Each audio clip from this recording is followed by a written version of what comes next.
Welcome to the Golden State Media Concepts College Football Podcast, your ticket to all things college football. Are you looking to get your college football fix? Looking to get the latest news on your favorite school's team? Join us as we talk college football, from the national championship to college rivalries to bowl games to the Heisman Trophy to which conference is the best. We've got you covered for the Big Ten, SEC, Big 12, Pac-12, ACC, and everything in between.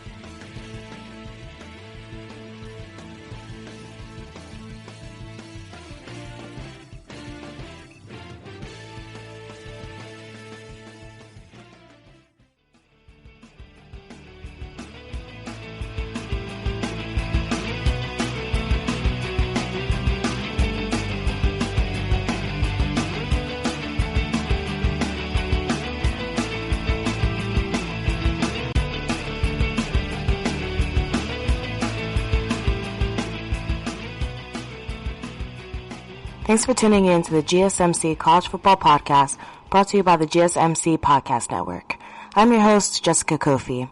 Right now, as we are all aware, is a really weird time in sports, but in college football especially, because we really don't know what's going to happen just a few short months from now when the season is scheduled to start. But for the time being, we're trying to distract ourselves with a lot of the stuff that we love about college football, instead of focusing on the unknown and the possibility that it might not look like what we're used to come August and September.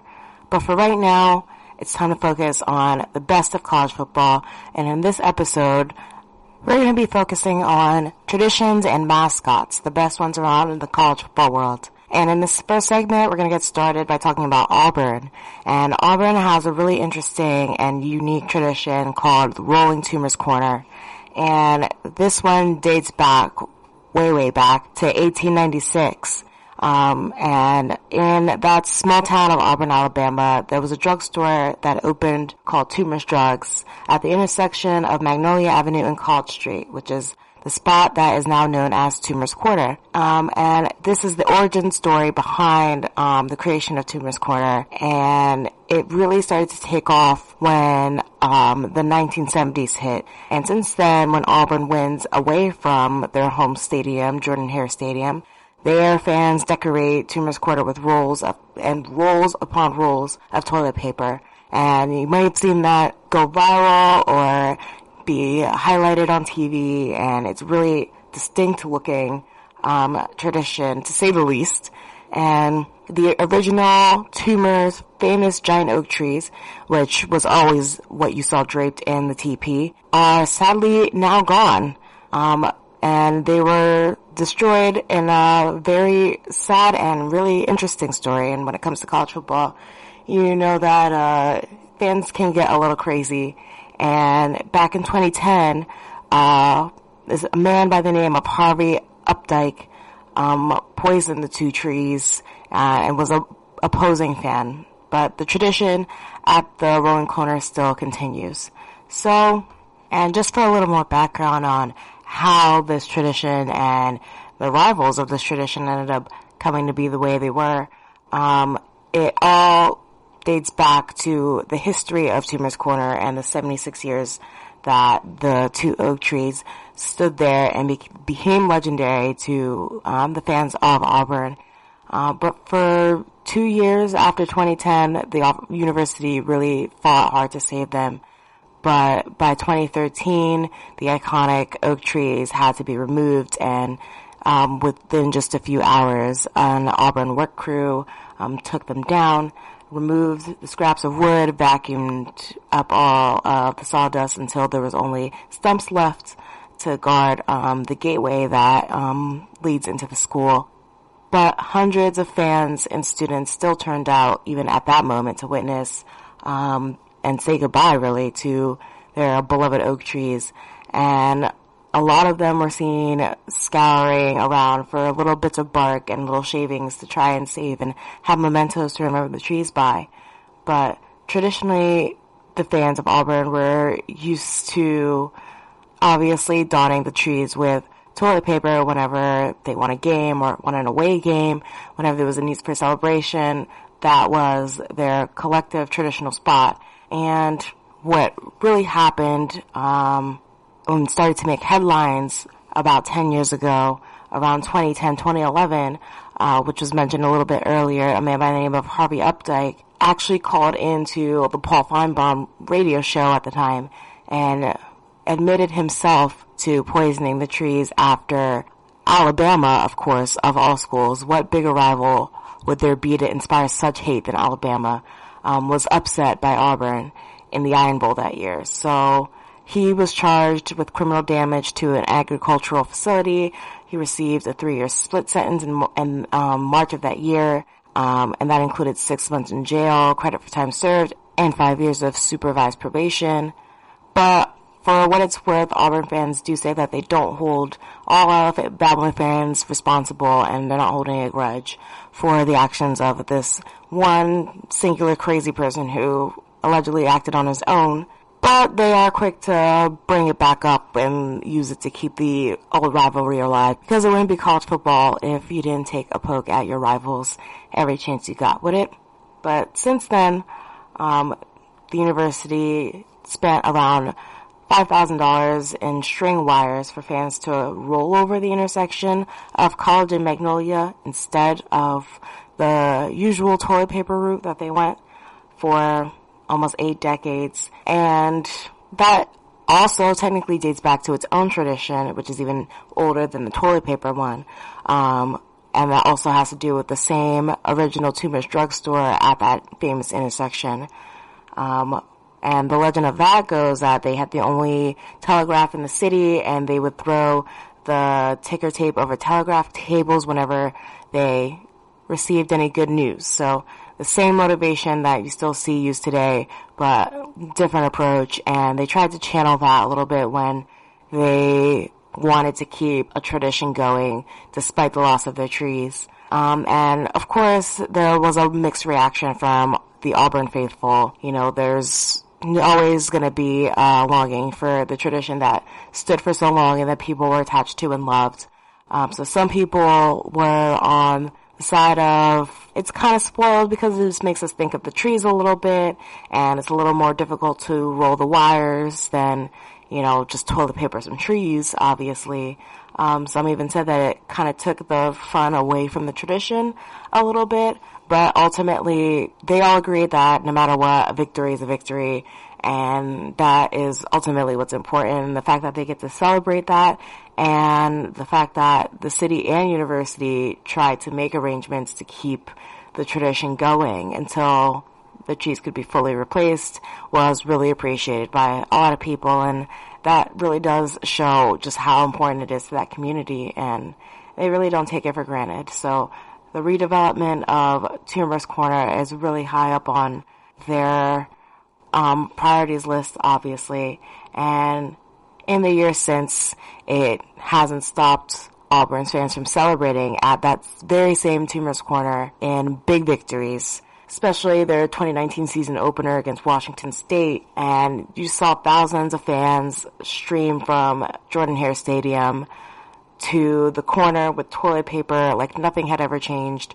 And that was actually the first one since the university removed the normal target and the trees were removed. So it was a little of a return to the old faithful routine and a tribute to the tradition that may have looked lost, but honestly never went away in the hearts of their fans, and they never let it die. And that's what really traditions are all about, and that's why they have stood for so long, because the importance of them really can't be understated. And you don't even really have to be able to put it into words. You really can just see how much of an impact it makes on people. And the will to keep it going, honestly, is just natural. And Toomer's Corner is one of the biggest and most well-known traditions in college football. So the fact that it took a little bit of a hit in years past and has been able to bounce back is just really commendable for not just Auburn, but the spirit of college football fans in general. And that brings us to our first break. But when we come back, we're going to take a look at our first mascot of the episode. Are you looking for the very best NFL and college football podcast? Then check out the GSMC Football Podcast. Get the latest football news both on and off the field. From the NFL Draft to trades to the rumor mill to the NFL Combines. They got you covered. That's GSMCpodcast.com/football-podcast. Get updates on college rivalries, game day insights, and much, much more. It's football talk the way you want it. This show eats, sleeps, and breathes football. Don't forget to like them on Facebook and follow them on Twitter. Visit GSMCpodcast.com for more info.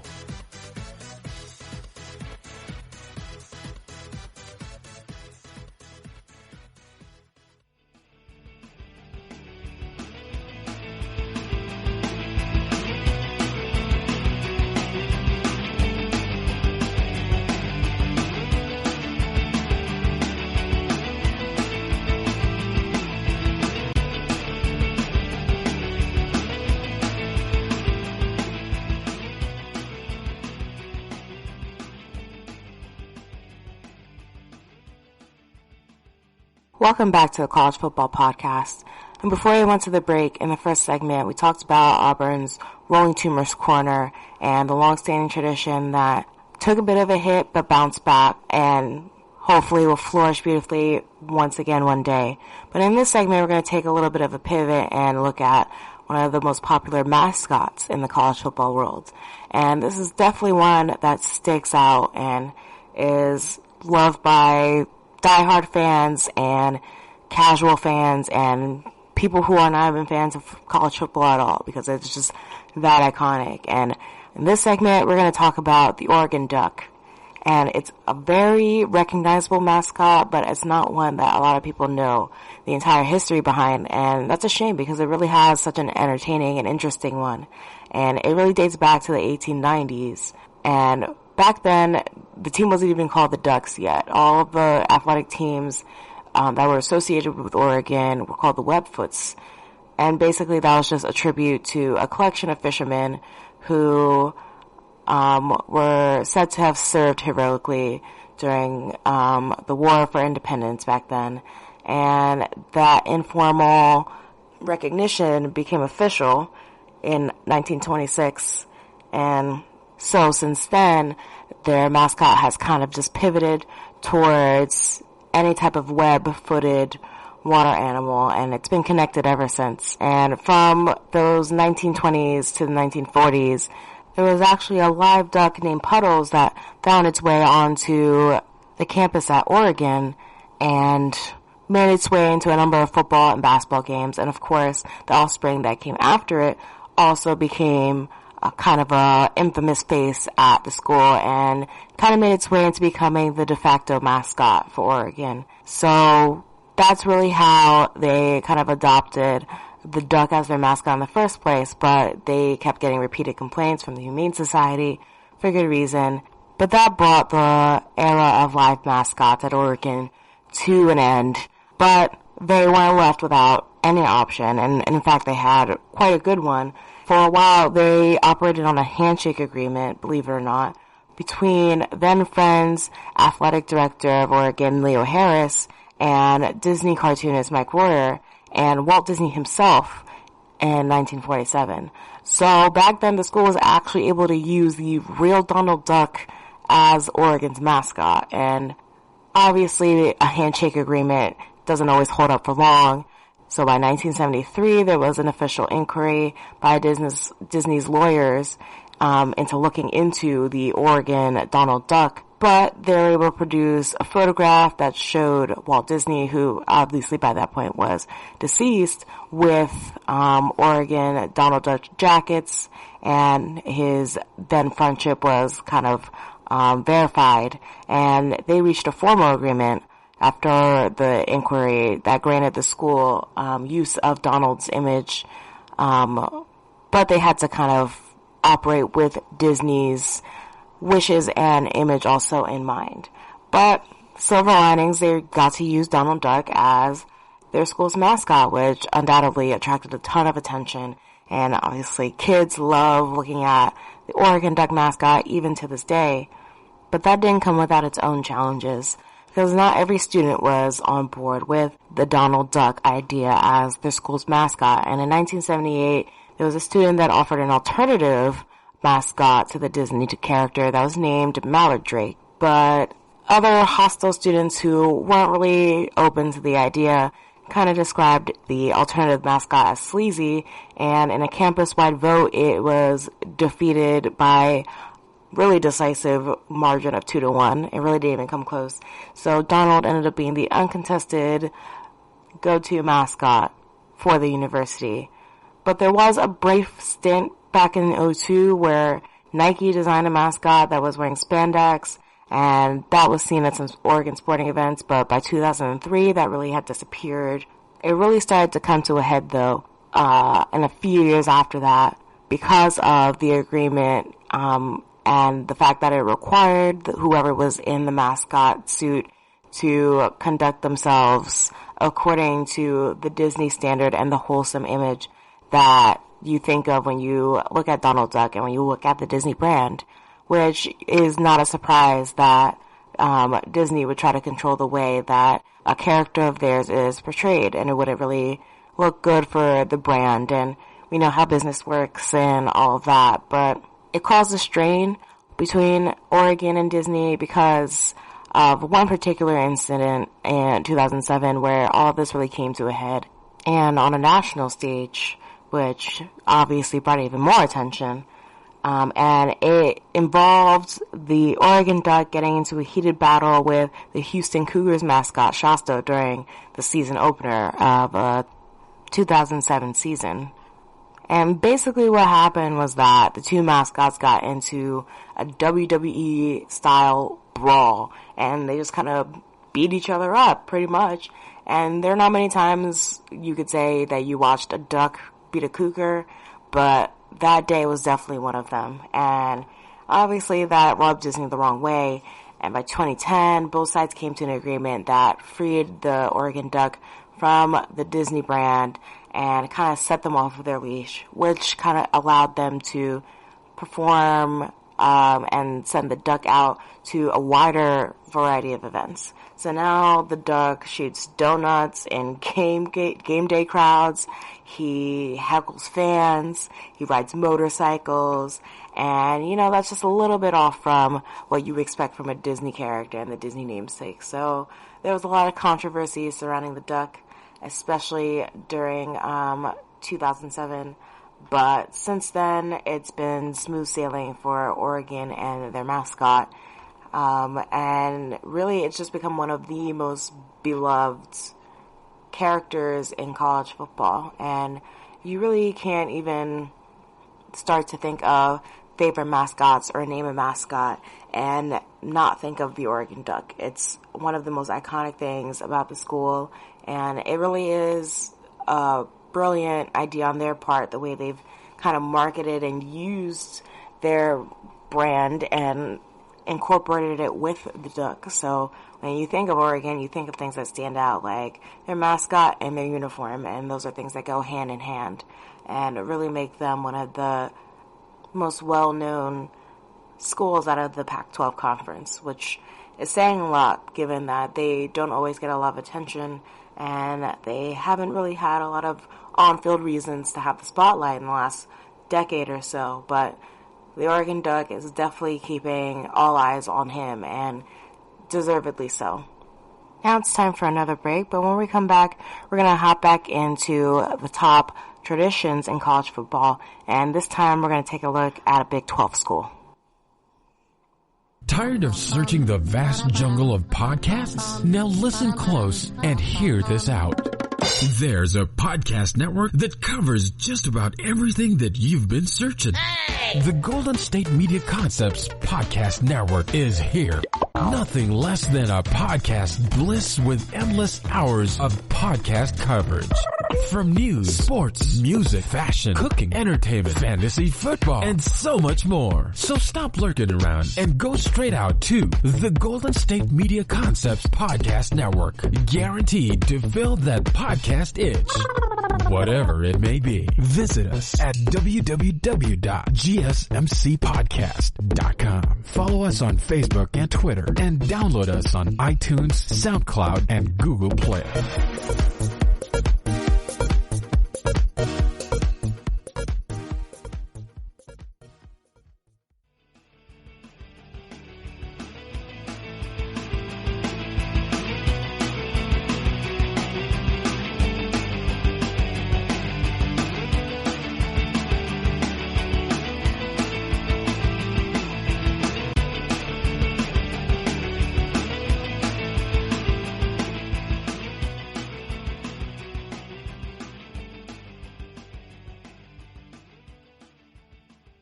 Welcome back to the College Football Podcast. And in the first two segments, we talked about a tradition, Auburn's Rolling Tumors Corner, and one of the top mascots, the Oregon Duck. And we're going to hop back into the top traditions. And this time, we're going to talk about Oklahoma. And Oklahoma has a really interesting tradition. And it not only goes far back into the school's history, making its debut in 1964, but it's also tied to the state of Oklahoma's history. And that tradition is the Sooner Schooner. And the Schooner made its debut all those years ago at an Oklahoma USC game in front of a sellout crowd of over 61,000 people. And it's still, after becoming the official mascot in 1980, is brought out for all the home games in Norman, Oklahoma, and all the bowl games that they play. And honestly, what it is, if you haven't seen the Sooner Schooner itself, is basically a small red and white covered wagon, and it's pulled by these two majestic looking white Shetland ponies. And back then, it didn't really make this big entrance onto the field, because of the school officials and the fear that they had about the damage it might cause. So instead, the little ponies and the wagon just roamed harmlessly behind the end zone. They didn't really, get into the spotlight. They didn't put on a show or anything like that. They didn't hype the crowd up. But now they come in and they make this sweeping 30-yard arc into the middle of the field. And it really is just like such a hype kind of event that gets the Oklahoma crowd really into the game and really hyped up after a score. And it also hits really close to home because it's a direct replica of an old wagon that was used by the first settlers of the Oklahoma Territory back around the 20th century turn, when the country was still starting to get settled, and before it was even a state. And it is driven today by the members of an all-male Oklahoma Spirit Squad called the Roughnecks. And luckily for them, it's not just a pre-game hype-up situation for them, because it's really been able to become one of college football's most recognizable traditions because it's so unique, but also because you see it so frequently when you're watching an Oklahoma game. They bring out the Schooner from the tunnel every time the Sooners score, and in the last 50 years, in case you haven't been keeping up with Oklahoma, that's happened quite a bit, especially in recent years where offense has just kind of exploded and has an all-new look. And after each score, the Schooner is raced onto the field in their wide 30-yard arc, and it's pulled by the ponies whose names are appropriately Boomer and Sooner. And it just is a perfectly put-together tradition. And the Schooner itself is a cool little contraption. It looks like it's straight out of Oregon Trail. And the covered wagon just, connects the school and where it is today with the original settlers of the state. And it's pretty cool when you can get a little bit of a history lesson with your Saturday college football feel. Or at least to me, I think it's cool. And it really has become a college football treasure in the years since it's become their official tradition and their official mascot. But it hasn't been all smooth sailing, unfortunately, for the Super Schooner. And something happened last season in 2019, and it hadn't happened in 26 years. Nobody in a generation had seen anything like it, and it really did shake not just Sooner fans, but college football fans across the country. And that incident took place during a second quarter touchdown celebration. And what happened was the Sooner Schooner actually crashed. And not only did it crash, but it threw the Spirit Squad riders flying out of the cart onto the turf. And the body of the wagon was flung off the wheel frame, and a crowd of people came rushing onto the field to try and help and calm down the horses. But luckily, neither the humans nor the horses were injured. And it clearly didn't bother the team. It didn't cause any type of throw of the game, because they still blew out their opponent that day, which was West Virginia. But it was the first time that the Schooner had actually tipped over since 1993. And back then it fell over during a home game against Colorado. But the modern day crash was believed by Oklahoma's athletic officials to be caused by the uneven weight distribution between the riders in the back of the wagon. So ultimately that put the Schooner out of commission for the rest of last season. But their AD, Kenny Mossman, said that it was being repaired for display, at least at home games, and that a new one was being built to run again for hopefully this season. But just like their playoff odds at the end of last year, they weren't dead yet, and there was a last-minute revival in the Sooner Schooner. And it was just great to see the Roughnecks and their counterpart Spirit Squad Association, which is all-female, called Little Sis.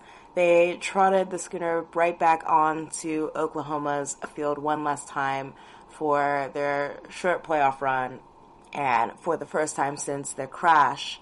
And that maybe brought them a little extra good luck against Baylor. But either way, it worked out for them, at least for a while. And we still have a little hope that, given that last-minute sighting at the end of last year, that we could see the Sooner Schooner return to the field this season. But given all the uncertainty that has unfolded in college football, as we know very well by now, there's no guarantee that there will even be students allowed back on campus by the time the season kicks off, if we still have a season that'll kick off as it's scheduled to. So even if we do see the return of football, we might not get to see the return of the Sooner Schooner as much as we were looking forward to it.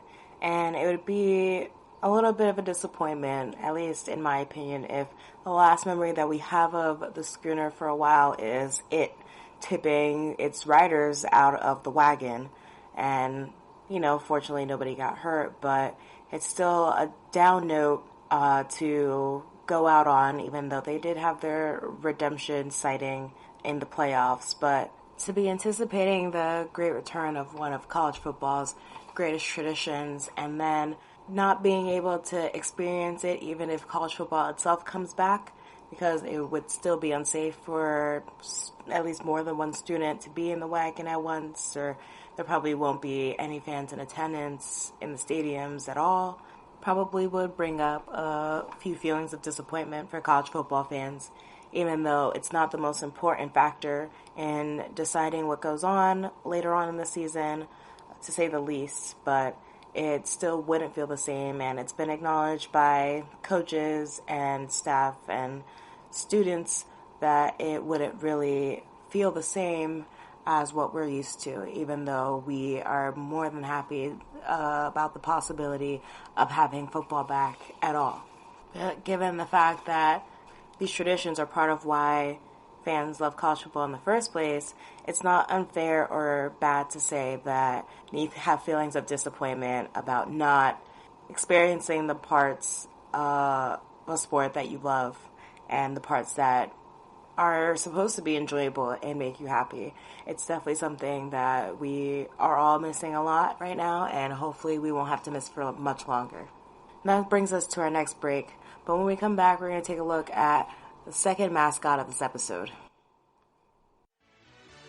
Are you looking for help for your fantasy football team? Check out the GSMC Fantasy Football Podcast. Get today's best advice on who to start, who to sit, even who you should draft. From sleeper picks to red-hot lineups, they got it all covered for you. That's gsmcpodcast.com/fantasy-football-podcast. We'll cover traditional leagues, dynasty, PPR, even IDP leagues. When you need fantasy help, there's just one show to hit up. Don't forget to like them on Facebook and follow them on Twitter. Visit gsmcpodcast.com for more info.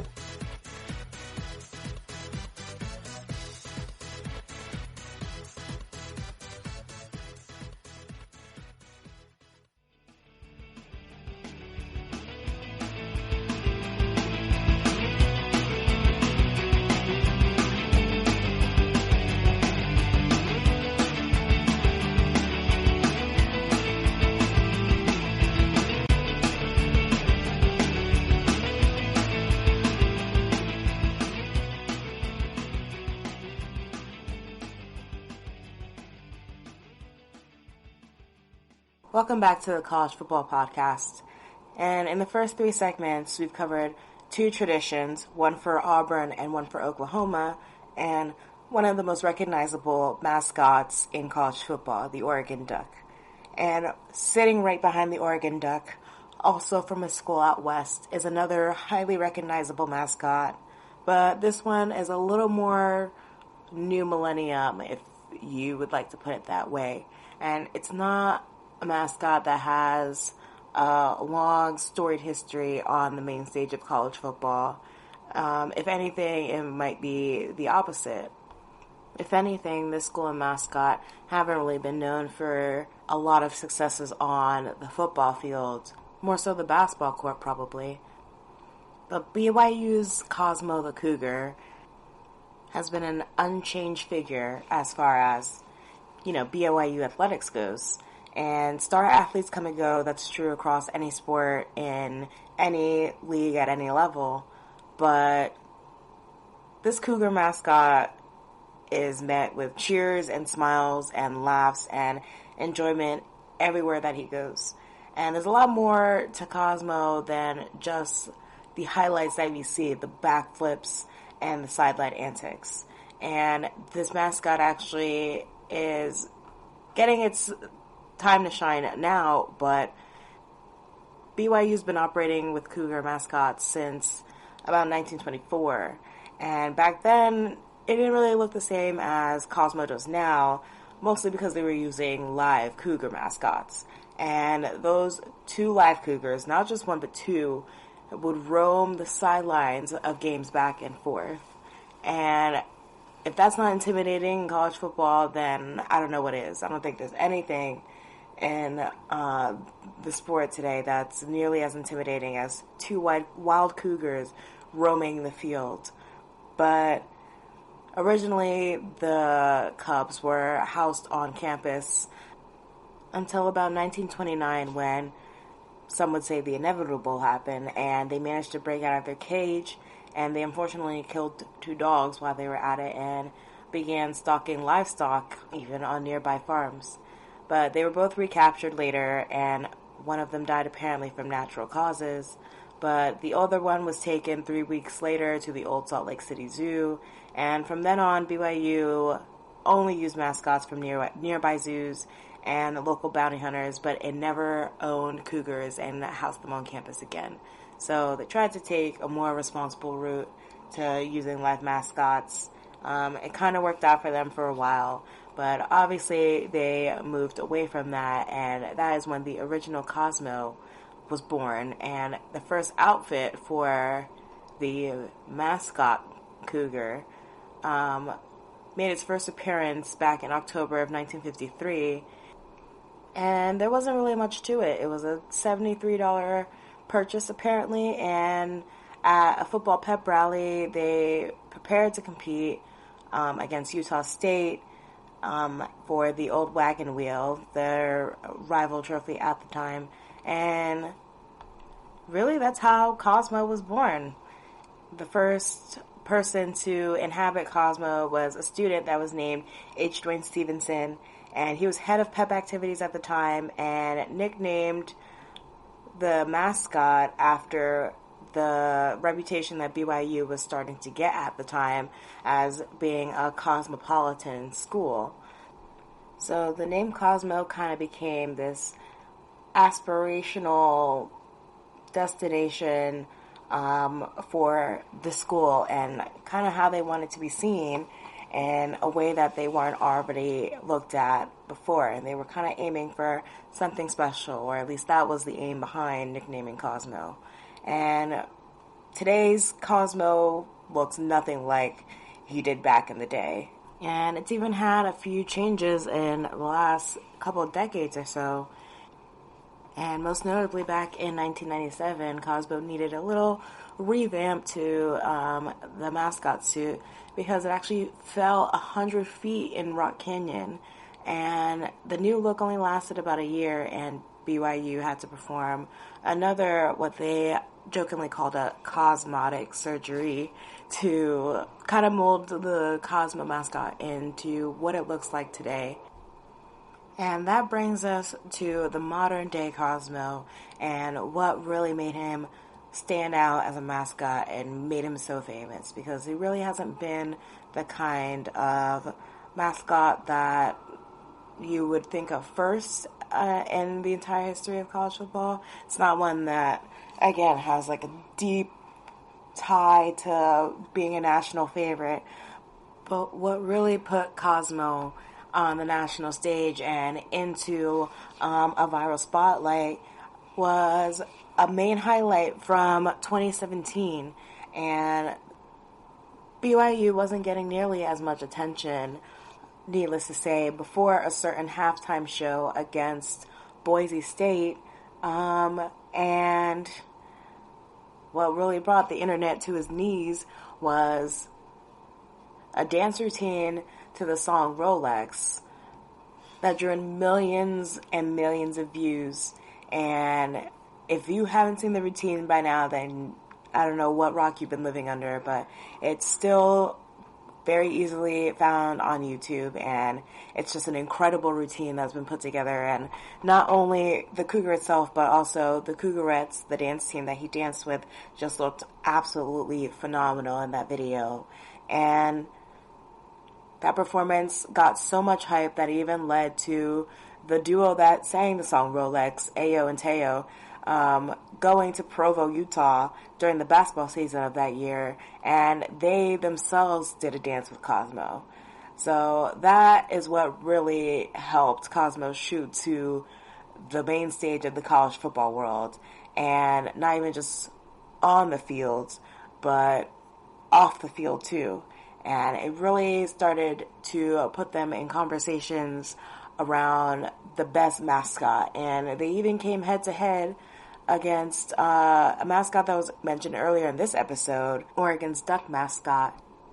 So the debate of who's the most entertaining animal in a college football really kicked off from there. And it's really hard to not enjoy watching a mascot that dances like he's coming straight out of a TikTok challenge. But Cosmo has been able to capture fans, some of whom don't even like football, but for years, especially since he had his breakout viral moment in 2017, Cosmo has kind of catered to that viral audience and kind of holding it down as far as entertainment goes, and it has just been brainstorming more and more ways to capture attention and eyes in so many different viral challenges, like an epic Star Wars fight against Utah. He took on Drake's In My Feelings challenge back in 2018. There's a shot of him doing trick shots from a helicopter. We've seen slam dunks from the three-point line during basketball games. And he even set a world record with 50 consecutive windmills. So if you can name another mascot who can do all of that, then more credit to you. But Cosmo has just come in and has been a more modern-day mascot that has kind of redefined the game as far as what it really means to not only entertain, but really connect with a fan base and kind of expand that fan base beyond where college football even thought it was possible and kind of bring the outside mainstream world into it. And honestly, as far as I'm concerned, any reason to put a positive spotlight on college football and give a reason for more people to start paying attention, even if it isn't necessarily only for the on-field action, is a good thing in general for the sport. And Cosmo definitely has no shortage of good memories and good moments for not just BYU fans, but for just people who enjoy being entertained and want to have fun while doing it, and maybe even just want to tune into a college football game and not remember that there are so many things on the line in every game, and that there's so much pressure in every game, and why it matters so much. And it kind of just restores the simple enjoyment of being in the atmosphere of a live game.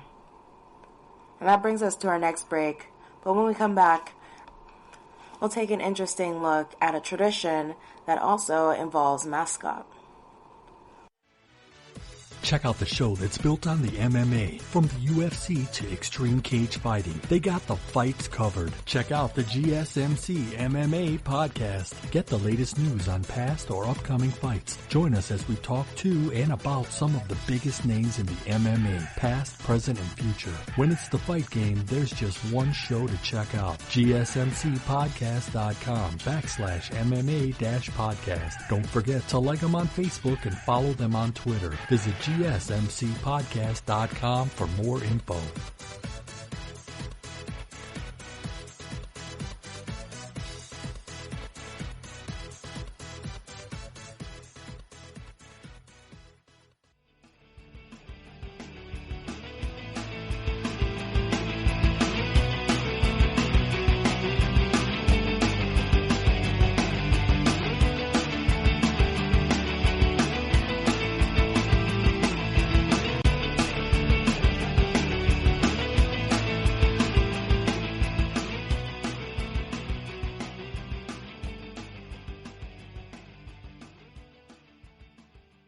Welcome back to the College Football Podcast. Before the break, we took a look at the second out of two mascots in this episode, Cosmo the Cougar from BYU. And earlier we touched on Oregon's infamous duck. And on top of that, we discussed two traditions, one out of Auburn and one out of Oklahoma. But this fifth segment takes an interesting turn when it comes to Colorado, because yes, it's a tradition, and it starts as a tradition, but the tradition also happens to include one of college football's most famous live animal mascots. So it's kind of a crossover area between a tradition and a mascot, and not much more needs to be said to kind of explain why it's one of the most unique things that we've seen in college football, and that's Ralphie's Run. And basically, Ralphie's Run, if you haven't seen it firsthand, happens before the start of each half. And a team of 5 varsity student athletes, usually, help Ralphie the buffalo, yes, it's a buffalo, in case you weren't already aware, around the field in a horseshoe-shaped pattern. And this dates all the way back to 1934, when Colorado officially adopted the Buffaloes as their nickname, and they had a first live buffalo make an appearance by the end of their first season. So they went all in on the buffalo concept. They were trying to hit the ground running and catch up with a lot of well-established traditions by then, especially ones that involved animals, since a lot of them at the time did involve animals, live animals. But Ralphie 1 was their first full-time live bison mascot, and Ralphie 1 didn't make her debut until 1966. So even though they were used to having the live buffaloes, they didn't get one of their own for well over 3 decades. So the tradition of running Ralphie didn't become a tradition really until 1967. But that year is when the first Ralphie took her first leap around the stadium in a homecoming matchup against Oklahoma State. And in the years since, it's become the tradition that we know of today of taking Ralphie around the stadium for every single game. But in the years since Ralphie originally made her debut, there have been a lot of headline-grabbing encounters that probably would make you raise your eyebrows if you haven't already heard about them before. And those include being kidnapped by opposing teams, like when she was taken by the Air Force Academy, and at another point, Ralphie was voted homecoming queen by the students of the school. So fast forward up to today, the Buffaloes are up to Ralphie 5, and she is a strong Buffalo, leading the team out of the tunnel still for every game. But that is when she feels like it, because another headline-grabbing action of Ralphie's is being maybe unusually nervous or maybe even a little off. But no matter what the case may look like, the Ralphie handlers, which is what they call the students who help escort Ralphie, don't really force the issue because they don't want to make the Bison feel uncomfortable or anything of the sort. So just because they are varsity athletes that run with her, they don't always necessarily keep up. So you can't really blame them when you look at the fact that Ralphie is still a bison, a wild bison. And even though she's a female bison, and they're usually used because they're seen as smaller and less aggressive generally, Ralphie can still reach 25 miles per hour while running. But that doesn't mean that Ralphie is seen as all intimidating. Ralphie is definitely not just one of the most recognizable mascots in college football, but also one of the most loved and beloved. And you can definitely tell by the way that Colorado and their students take care of her. And you can see her sporting a custom-made banner that reads "Go See You" sometimes on one side, and on the other side it says "Beat whoever the opponent is." And Ralphie's been treated like royalty from the very start, seeing as she was born to TV mogul Ted Turner and was born on his ranches before being donated to the school. And when it comes to dealing with live animal mascots, an origin story, at least for me personally, doesn't really get any more cool than that.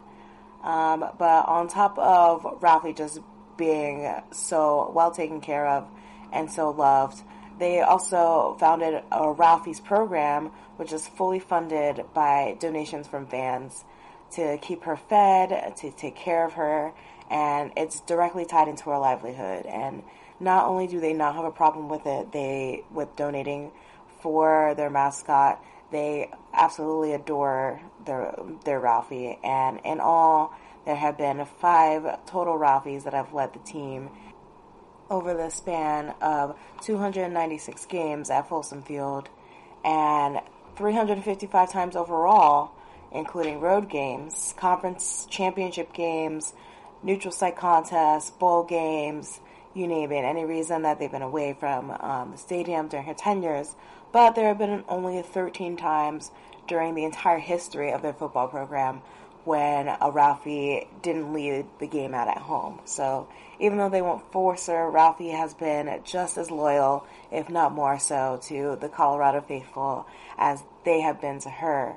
But sadly, when you bring Ralphie's story up to date and talk about the most current Ralphie, Ralphie 5, their athletic director, Rick George, announced last season that Ralphie 5, who has been their mascot for mostly the last 12 years, was officially being retired. And that was really just because Ralphie turned 13 last year, near the end of the year, and was still in great health. Since she was receiving regular vet checkups, everything was checking out, so that wasn't an issue. But as the season was going on, there wasn't as much consistency in Ralphie, and with past Ralphies, they noticed that as they aged, their speed was slightly decreasing. But with Ralphie 5, the case was actually the opposite. And it turns out that Ralphie was so excited to run that her speed was actually increasing, and she was starting to run too fast, which created safety concerns for not just her, but also her handlers, which ties into the reasoning behind not forcing Ralphie out on days that she doesn't want to run. But it also just highlights how important safety is when you're dealing with live mascots. So, since she wasn't consistently responding to cues from her student-athlete handlers, and her temperament was getting out of control to the point where they had to hold her out of Colorado's last 2 home games against USC and Stanford. But ultimately, Ralphie 5 had a really storied mascot career while she was at Colorado, making 76 total appearances and coming out 65 times at home alone, and even making 10 appearances in Denver, on top of her 2016 Alamo Bowl appearance in San Antonio. So, in the end, Ralphie 5 had to be retired, and she went out as the second longest serving Ralphie after the original Ralphie, who ran 78 times over 12 seasons. But no other Ralphie topped the 76 appearances that Ralphie 5 made, and only having to be held back from running 5 times, including the 2 from last season, is quite an impressive run for a wild bison, if I do say so myself. And I'm no bison expert, but knowing that these mascots were so well taken care of and reflected that in their performances is just a great part of this tradition to see. So sitting right behind the original Ralphie and Ralphie 5 as the longest serving Ralphies is Ralphie 4, who ran 75 games over 10 seasons, followed by Ralphie 3, who ran 73 over 11 years, and Ralphie 2, who ran just 53 times in 9 seasons. But Ralphie 4 was the last one to appear at a regular season road game back in 2006 when she traveled to Georgia and was showcased with their beloved bulldog mascot, Uga.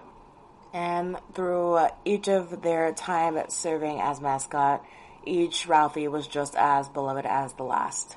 So since Ralphie 5 has made her final appearance as a spectator against Washington back in November, even though she didn't run, she will continue to live on at the ranch, accompanied by a companion buffalo, which is just really adorable, under the program's care, as all of the Ralphies before her have. And she'll still make public appearances sometimes on behalf of the university, as same as the Ralphies that came before her. And eventually, the replacement is supposed to be groomed for this upcoming season, but as we know, we have no expectations for what the season might actually bring. And hopefully, through all of the chaos and confusion, the athletics personnel at Colorado have been preparing the introduction of Ralphie 6, which the latest Ralphie will be named, for whenever we are ready to return to something resembling normal. And all we can do at this point is wait and see when we'll be finding out about the next revered buffalo in Colorado's storied mascot tradition history. And that brings us to our final break. But when we come back in our final segment, we're going to dive into another fun area of college football world, and that's marching bands. This is your ultimate stop for everything sports. The Golden State Media Concepts Sports Podcast. Should I say more? From the NFL, MLB, the NBA to MMA, it's all in here. The Golden State Media Concepts Sports Podcast. Listen now.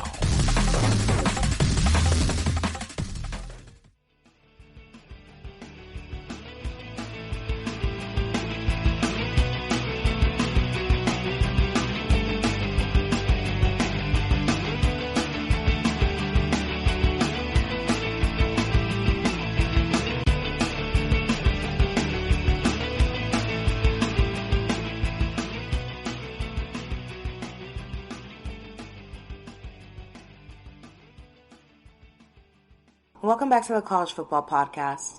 Now, in the last segment, we discussed Ralphie the Buffalo, Colorado's tradition mascot hybrid. But for this final segment, there's another area of tradition within college football that really has its own history and is really looked at as its own segment that a lot of people love to experience.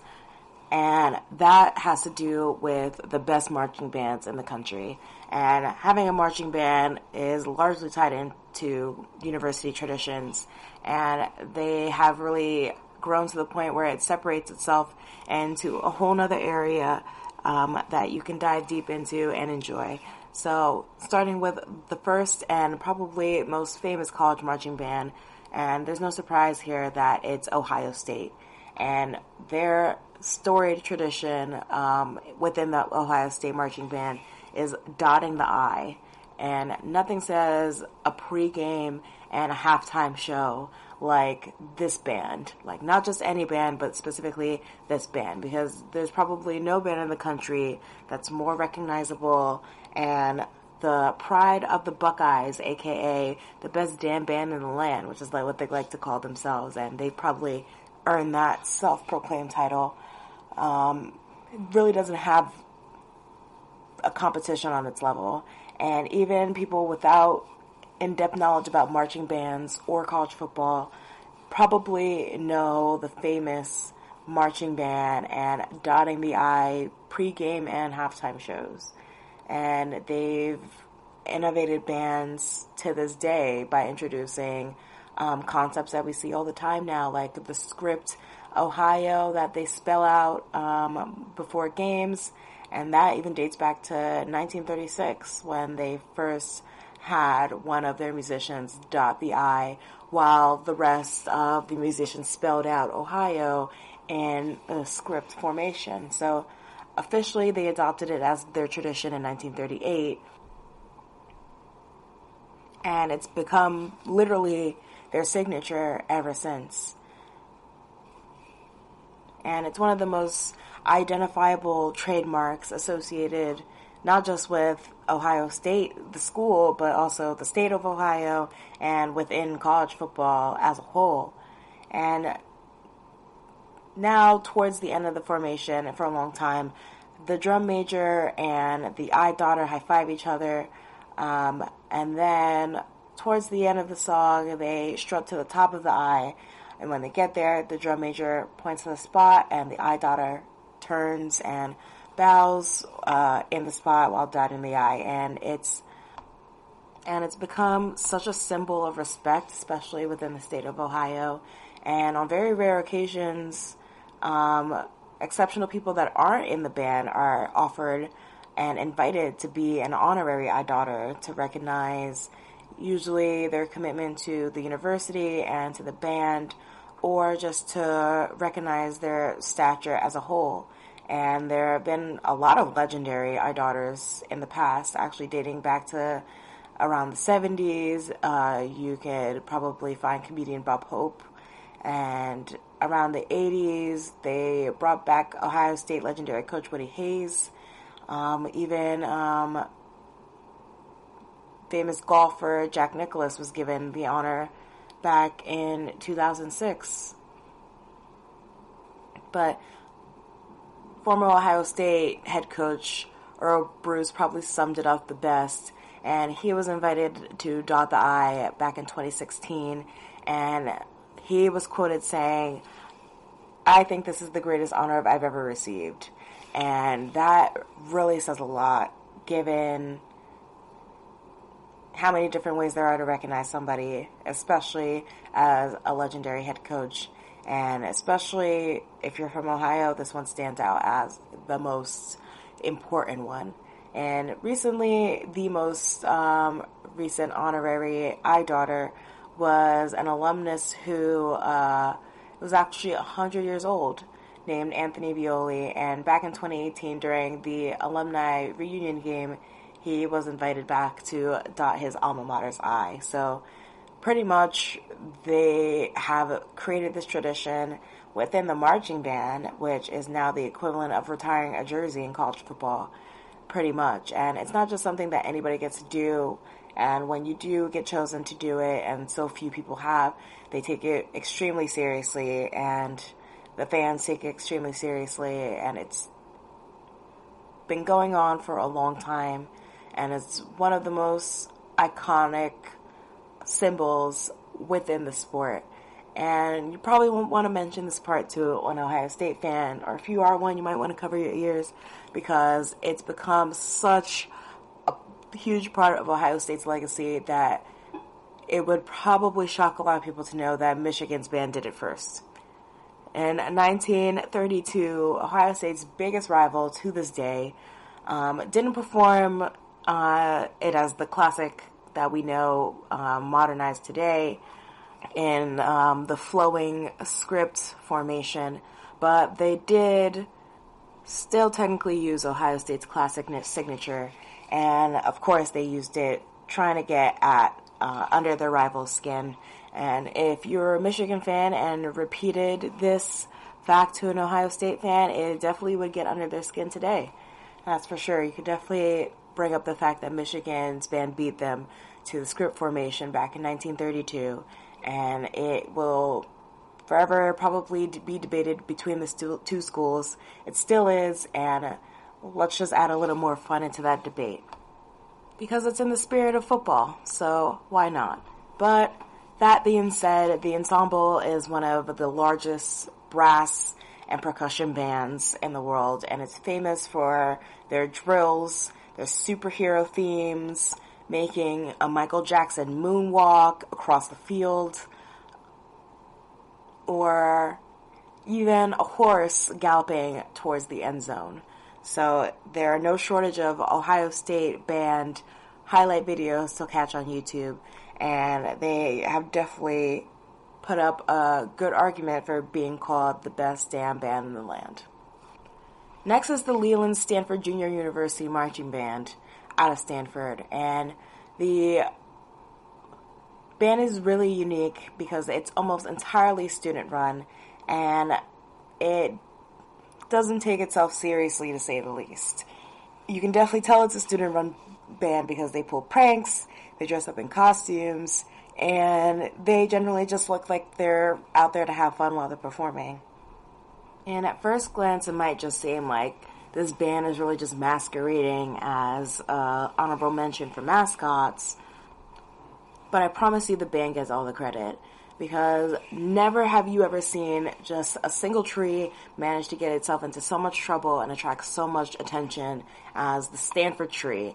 And one of many examples that puts this on display is when the band was suspended after a halftime show during a game in 1990 against Oregon because they were actually protesting the logging practices in the Northwest U.S. that was affecting a spotted owl's natural habitat. And they did so by forming shapes and chainsaws and forming the shape of the word owl and changing it to AWOL. So they've shown that they're not afraid to come out and make a statement, and they definitely did that when they changed the look of the mascot every single year. And it might have been looking different for a while, especially initially, but it always had one thing in common, and for some reason that one thing was that it looked like it got kicked out of a Christmas pageant. And even since becoming the Stanford tree officially, it's just been the source of so much controversy over so many years, and it has been discussed as the best and the worst mascot in the business, and it's divided so many people's opinions, and it really just is rooted in protest. And like many mascots that started to come out over time, it kind of was born out of a growing reluctance to keep using derogatory characters as mascots, and especially targeted at Native American mascots in college sports, which is really rampant. And Stanford was specifically one of the schools that did have a nickname that was addressed as Indians, and they discontinued the use of that under a lot of protests from students in 1972. So that's when the old mascot, Prince Lightfoot, was out, and for the next decade, the Stanford athletes were simply just referred to as the Cardinals because of their red school color, not necessarily because of the bird, even though they could have easily used the bird as their replacement mascot. But they had no official mascot at the time, and this power vacuum kind of led the way for not just the tree, but all of the mascots that came before it. In 1975, the marching band openly mocked the university's failure to select a replacement and started basically just auditioning mascots of their own. And that's how the rotating door of mascots got started. And they included a French fry, a steaming manhole for some reason, and eventually they got to the very first tree. So only the tree really resonated with the student body, and that is what led to it really becoming the one that lasted. And through a bunch of different changes, they finally settled on the Northern California fur, and that became the most popular option. So soon after that, the right to design and wear the costume became the subject of so many on-campus competitions. And those competitions kind of got a little dangerous, but were also kind of seen as volunteering for the role, because the role of the tree has not been easy since it's been founded. And that usually has to do with arch rivals, of course, because rivals in college football naturally go together. But there have been showdowns between Stanford and their rival University of Cal Berkeley, and the mascots have really gone to town on each other. And both the tree and UC's mascot, Oski the bear, have engaged in so many altercations with one another, and it's pretty much part of the tree's job description now if you want to be the mascot for Stanford in their marching band. So they're definitely a unique story, and it's not even where they stop sticking out, because they're also one of the first collegiate marching bands to record and release their own music, and actually have 13 albums out since 1967. So they are everything but traditional and rebellious in all of the best ways, including the fact that they are still not officially recognized by their college for more than 4 decades. But this troublesome tree is still really beloved amongst students and alumni and the college world as a whole. And that brings us to our next marching band, which is not too far from Stanford, and that's the USC Trojan Band. And being a college band, it usually isn't glamorous unless you're talking about USC, because over the years, the Spirit of Troy, which they like to call it themselves, has been featured in so many movies and TV shows, including Forrest Gump, which you might remember, The Little Rascals, Hello Dolly is what made them a classic, and they became known as the Hollywood Band after that. And they've even performed at the Academy Awards and the Grammys, and the Super Bowl, at the Olympics, and they've appeared next to a bunch of modern, mainstream rock, pop, and rap stars. So they are no stranger to the spotlight, and even earned a guest starring spot in one of Fleetwood Mac's music videos. So they're impressive as hell when you watch them on screen, but off screen, they're just as impressive. And this 300 plus member band participates in more than 350 engagements every year, and it has not missed a Trojan football game, both home and on the road, since 1987. So if you want to talk range, the Trojan Band definitely has it. And not only that, but they also have put on the most Rose Bowl performances out of any college band at 33 times, so that's nothing to laugh at either. And on their game days, they're just as fun to watch as when they're performing. And their drum major doesn't even conduct his musicians with a baton. He still uses a sword, which I don't even have to say is very rare to see. And before kickoff, the drum major goes and plants that sword at midfield. After the game, when they win, then the USC players take that sword and they then lead the band. And if that wasn't cool enough, they even had Will Ferrell lead the band once as the drum major at an event back in 2013. So every time that you think that the spirit of Troy has topped itself, they find another way to add on to their legacy. Our fourth marching band is the Penn State Blue Band, and the Blue Band puts on a spectacular show every Saturday. And one of the highlights of each of their performances is, once again, the drum major. And this is for a different reason, though, because their drum major is an acrobat, pretty much, who does forward flips and makes the crowd at Beaver Stadium just go wild and go crazy. And it has a very humble beginning, which maybe makes it a little even more impressive on their behalf.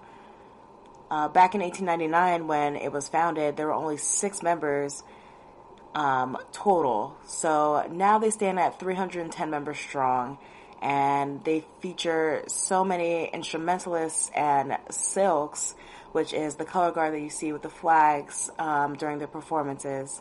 And they are one of the few college bands that have them, so they definitely make themselves stick out.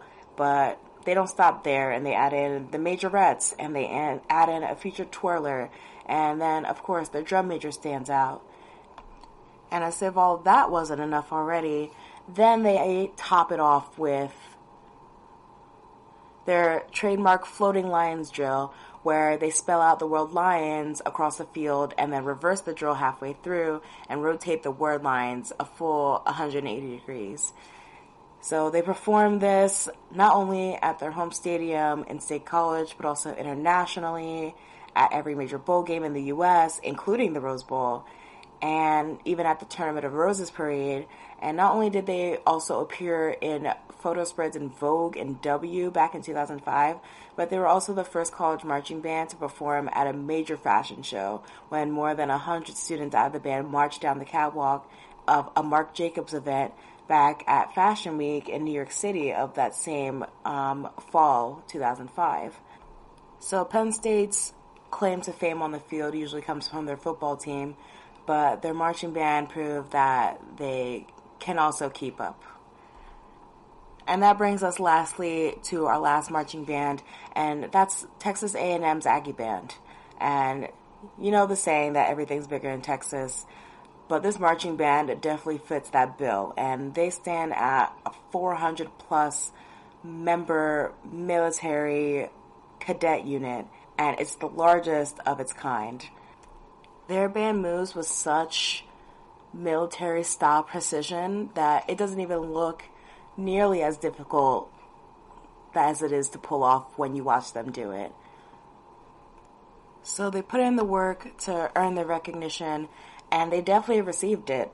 Back in 2001, they won the Sudler Trophy for being a band with a long tradition of excellence already established, and they've even been invited to perform at so many inaugurations for U.S. presidents, Texas governors, annual parades, even outside of Texas, the dedication ceremony for the George H.W. Bush Presidential Library, and even more than I could name.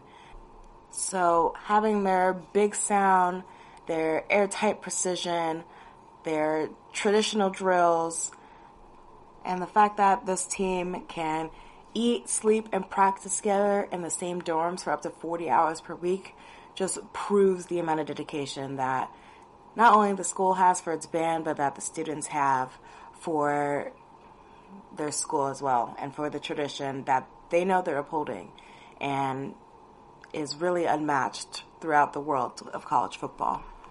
Thanks for listening to the GSMC College Football Podcast, brought to you by the GSMC Podcast Network. I'd like to ask that you please remember to subscribe to the show and write a nice review. That really helps us. Also, please follow us on Facebook, Twitter, and Instagram. Thank you, and have a good night.